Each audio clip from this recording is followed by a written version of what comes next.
Back to Brandola's Granola. Today we're going to be making some tasty chicken fajitas. Our first step is going to just be marinating our chicken. I buy my chicken at the Walmart Express, and a little tip here is today was the last day to use it, so they discounted it. So that's a nice little treat. So let's get on with our recipe preparing it. I'm doubling it because I have some hungry boys and a hungry girl that I feed. So we start off with 6 tablespoons of Worcestershire sauce, and I am using a organic, non-GMO Worcestershire sauce. Just one more scoop, and then we are going to add 3 tablespoons of lime juice. Typically, I pick these right off of my tree, but I don't have any right now, so we're just going to stick with this store-bought lime juice. And we're doing 3 tablespoons, and that is Shelby making all that noise back there.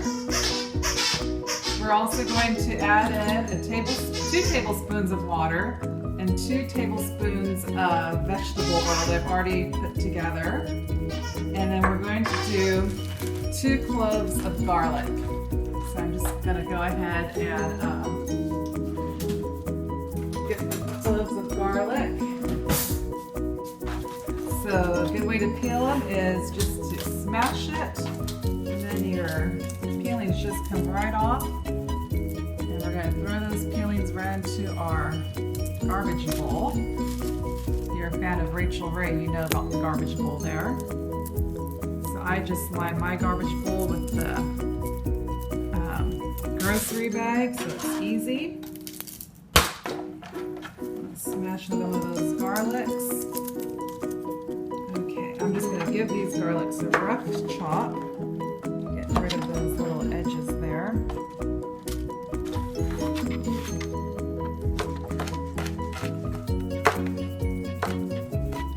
This little garlic, he's kind of ugly, so you know what? We're going to throw him away because he's ugly.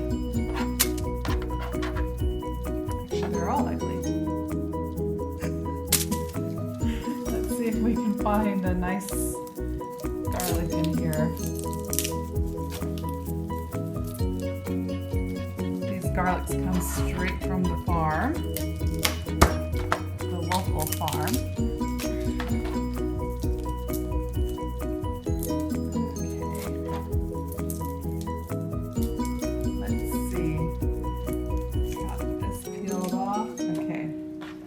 These ones look much better. Okay, let's just do the rough chop.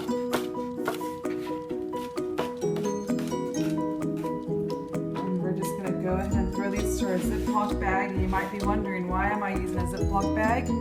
It's just because I'm lazy and don't feel like washing a bowl tonight. So that's the main reason why. We're just going to take our chicken. You can either buy chicken tenders, you can buy chicken breast.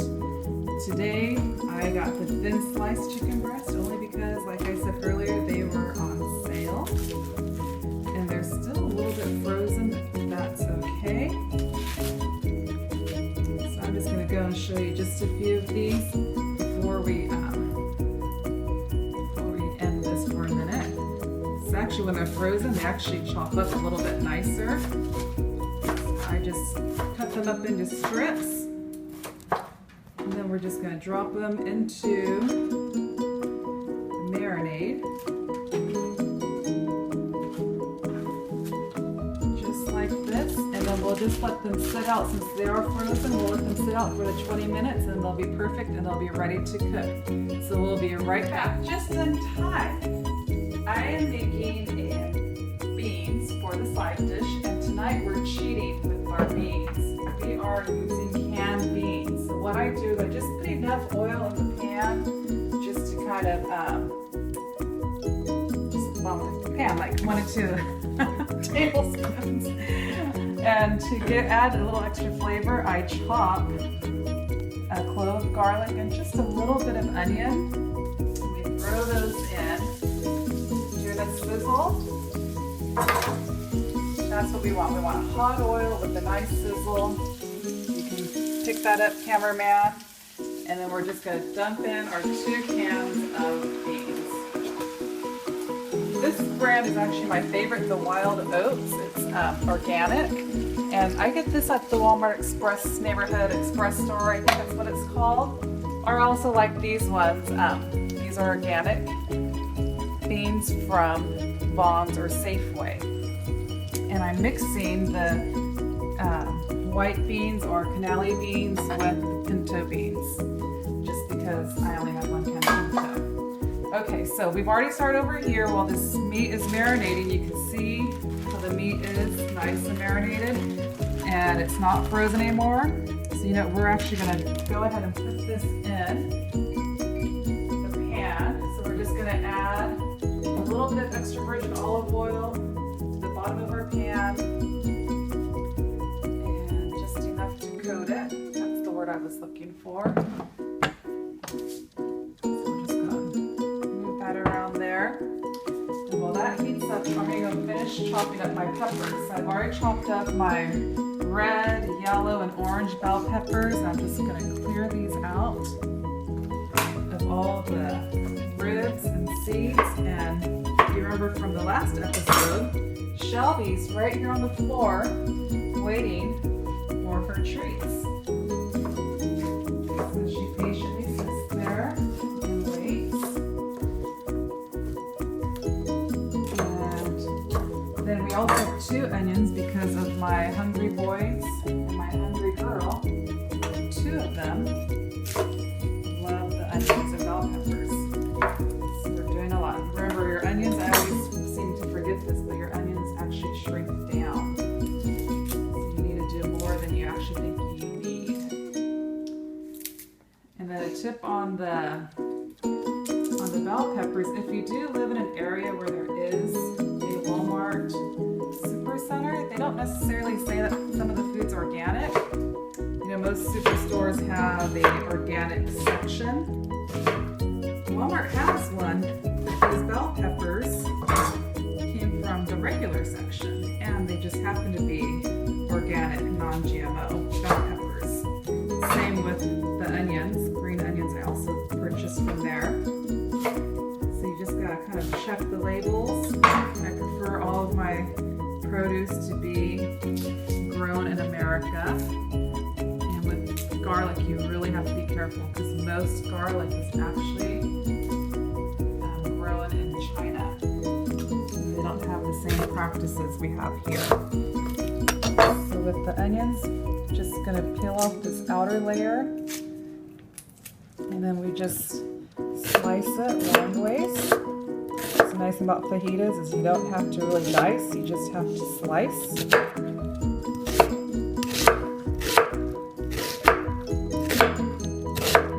Okay, so we're just gonna go ahead and the oil is ready. And you can see it's kind of has those little waves in it. We're gonna go ahead and drop it down to about a 6. And we're just gonna go ahead and drop it out.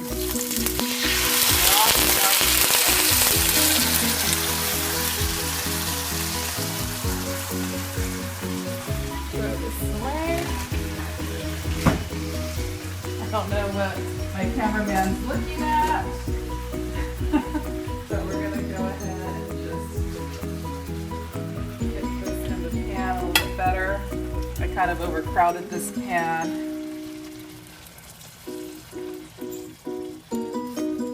If it wasn't so crowded, it probably would take less time. I went ahead and popped it up a little bit. Okay. Our beans are looking good. Just give the beans a nice little toss here.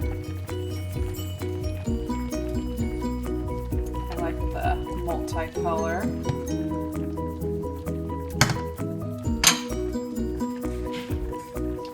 And then when you cook with chicken or things and you have a wooden or bamboo cutting board like I have, you can clean it with just your regular dish soap. What I like to do is I like to get some kosher salt and salt it up and massage it in there, and then you rinse it off and it cleans off any of that gross stuff that might have been on it. So we'll be back in about, we've had some technical difficulties. So basically what we've done during those times is we've transferred the chicken out of the pan, placed it on our warming platter.